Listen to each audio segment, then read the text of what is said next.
Junie B, first grader.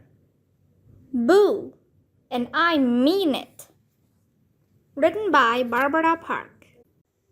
Chapter 7. Dumb Cinderella. After we left grouchy Mrs. Morty's, we went to the rest of the houses on our street. I got raisins, and a pencil, and a box of trail mix. I said thank you to all of those people. This is the fibbingest day of my life, I told Mother. At the end of the block, we turned the corner. Then, wowie, wow, wow, I saw two trick-or-treater girls coming my way. It was Cinderella and her fairy godmother. I just couldn't resist myself, I tell you. I made scary claws with my fingers, and I raised my arms in the air. Then I ran at those two like a whiz. Ah, I screeched. I'm Screamy the Clown! I'm Screamy the Clown! They stopped very fast and watched me with their eyes. I ran all around them in a scary circle. Ah, I screamed. Then finally, I got dizzy, and I stopped to take a breather. While I breathed, I made a scary clown face. Grrr, I said. Grrr, grrr, grrr. Cinderella looked at the fairy godmother. Do clowns say grrr? She asked. The fairy godmother shrugged her shoulders. What did she say her name was again? Cinderella thought for a second. Creamy, she said. I think she said Creamy the Clown. I stamped my foot. Not Creamy, Screamy, I hollered. I'm Screamy the Clown, and I can scare the pants off you. Then I made more claws, and I jumped up and down, very frightening. Boo, I shouted. Boo, and I mean it. They looked at each other and did more shrugs. Cinderella started walking again. Sorry, Creamy, but you're just not scary, she said. The fairy godmother nodded. You're making a fool out of yourself, sister, she said. Then she bonked me on the head with her wand, and she started walking too. I stood there real glum. Pretty soon, Mother and Ollie caught up with me. Mother said I am acting like a lunatic, and I have to stay with her and Ollie. Then she held my spenders so I couldn't run away anymore. My shoulders slumped very much. Yeah, only why would I even run away again? I said. 'Cause I can't scare a flea, I tell you. I glanced down at my big fat pants. I look like a clown in this get-up, I said, real embarrassed. I did not feel brave anymore. Finally, Mother let go of my spenders and she held my hand. I walked real slow and nervous, and I looked for monsters in the dark. Also, I swatted at the air over my head, or else a bat might land in my clown wig. Mother kept on pulling me. Come on, Junie B, move your feet, she said. Just then, I heard voices behind me. I quick spun around. And oh no, it was a witch. A witch was behind me on the sidewalk, and she was walking with a skeleton guy. I quick yanked my hand away from Mother, and I dived behind a bush. Scatter, people, scatter, I yelled. Junie B, come back, called Mother. My heart pounded and pounded, but I did not go back. Instead, I crouched into a teensy clown ball, and I peeked through the bush branches. The witch was wearing a pointy black witch hat and a long black witch dress. She passed Mother on the sidewalk. "Hello," said Mother. "Moo," said Ollie.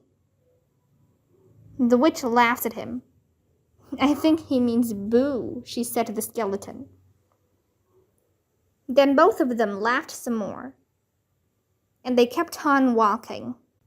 I flopped on my back, very relieved. "Whew," I said. "That was a close one." Then I wiped my nervous head, and I tried to calm my breathing. Only too bad for me, 'cause all of a sudden, Mother came running around the bush, and she got me by my suspenders again. And this time, she didn't let go. Chapter 8. Candy.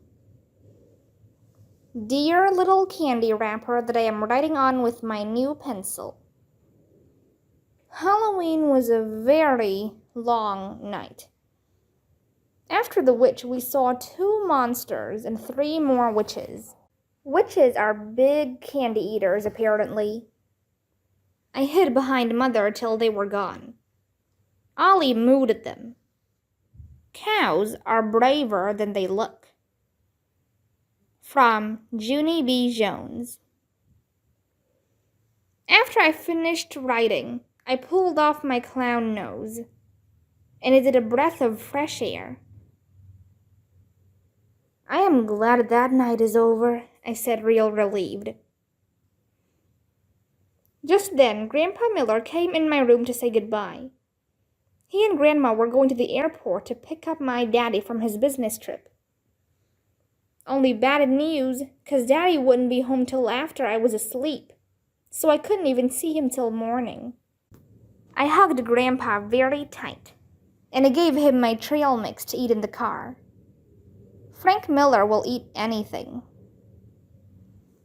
Mother was giving Ollie a bath. I dumped my Halloween bag out on my bed, and I lined up my stuffed animals to look at it.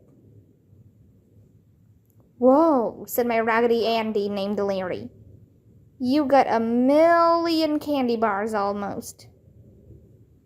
"Yes," said my Raggedy Ann named Ruth. "Too bad about the dumb apples and raisins, but the rest of it looks good." "I know," I said. "Mother took Ollie and me on 4 entire streets. It was very scary, but I made a good haul." Philip looked at me kind of surprised. "It was scary?" he asked. "How come it was scary? I thought you were being screamy." I sighed, very tired. "Yeah, only nobody was afraid of Screamy," I said. "Not even a fisherman or dumb Cinderella or her crazy old fairy godmother." After that, all of my stuffed animals hopped in my lap, and we did a group hug. "Don't worry," said Philip Johnny Bob. "You will be braver next year, I bet." I nodded. "Yes," I said. "Next year I will be a cow." After that, I started to count my candy. Philip did a gasp. "Peanuts?" he said. "Is that peanuts I see?" I did a giggle. Then I opened up the peanuts, and I put one in Philip's trunk. It fell out again. "Shoot," said Philip. I tried 2 more times. Then I took him to my desk, and I taped the peanut in there. He said, "delicious." After that, I gave a peanut to Larry and Ruth and Teddy, and I ate the rest myself. Also, I ate a gummy worm, and I chewed my pack of sugarless gum. After a while, Mother called to me from Ollie's room. Junie B, did you wash your face and take off your costume yet? It's really late, honey. You've got to get to bed. I shut my door very quiet, 'cause I was too sleepy to wash my face. That's why. I quick took off my clown pants, and I crawled under my covers. I'm already in bed, Mother, I called back. I yawned, very sleepy. I'm going to sleep now, okay? See you in the morning. Then I turned out my light, and I pulled the sheet way over my head so Mother wouldn't see that I didn't wash my face. My eyes felt heavy and pooped. I did another yawn. Then I went right to sleep, and I dreamed I was a cow.